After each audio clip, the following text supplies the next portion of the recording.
Update number 4.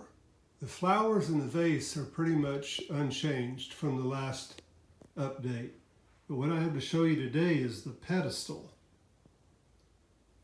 And I thought it needed something as wacky as the flowers in the vase, so I came up with this.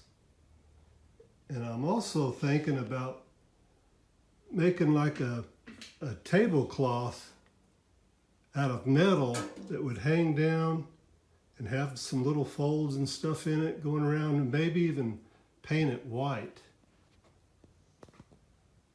So let me know what you think.